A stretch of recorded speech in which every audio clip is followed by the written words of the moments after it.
Quais são as soluções? Como é que Moçambique sai, portanto, desta lista vermelha dos países mais corruptos do mundo?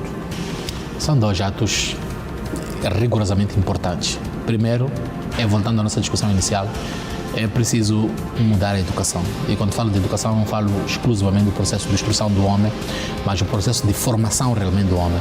E formação também tem a ver com os modos de ser, estar e os elementos de ética. Temos que voltar à questão da educação. A questão da educação de base é realmente importante e o grande avalanche para o nosso desenvolvimento do nosso país. Essa é a primeira percepção, porque a educação vai em algum momento também melhorar os processos de entendimento da sociedade sobre a percepção do que significa este ato realmente de corrupção. Porque, a priori, quando olhamos corrupção, vemos exclusivamente este ato único de corrupção, mas o efeito sobre ela é em cadeia e tem naturalmente efeitos bastante perversos para a nossa economia e para a nossa percepção como país. A segunda dimensão é mesmo do lado jurídico. E nesse lado jurídico vejo em duas dimensões. A primeira é o número de penas, é a qualidade das penas que nós atribuímos aos crimes de colarinho branco.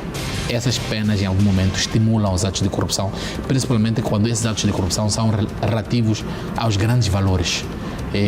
Os agentes econômicos sempre, nas suas decisões, tomam elas baseado em uma racionalidade entre o risco e o benefício. E muitas vezes o benefício sobre os atos de corrupção são mais elevados do que o risco de algum momento ser pegue em um ato igual a este. A outra dimensão é sobre a qualidade das instituições, apesar de que esse aspecto também tem a ver com o primeiro ato em que eu fazia referência. A qualidade das instituições é fundamental para fazer o combate a atos de corrupção. Enquanto os tribunais não prestarem o seu relativo valor em relação a essa questão de corrupção, ainda vamos assistir. Agora, temos que compreender que as instituições são feitas dos homens, os homens fazem as instituições. Então, em algum momento, temos que partir mesmo. A nossa discussão inicial deve ser em melhorar a ideologia do homem em relação aos atos de corrupção. Perdemos o sentido de nação, o sentido de Estado, o sentido de pensar numa perspectiva coletiva. Em algum momento o Firmino trouxe um elemento muito fundamental que eu acho que o país começou a perder-se ali.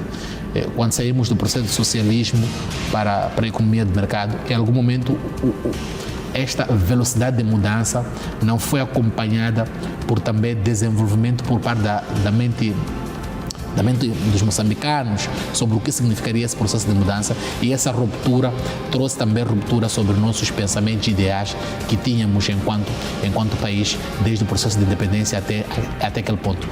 É um processo positivo, foi um processo positivo, era necessário e positivo, mas o modelo pelo qual foi feito, eu acho que em algum momento fez-nos perder parte dos nossos valores e dos nossos ideais na quais em algum momento vinhamos desde. Mas, essencialmente, a corrupção tem a ver com os homens, então temos que mudar os homens para mudar as instituições, porque só assim podemos mudar.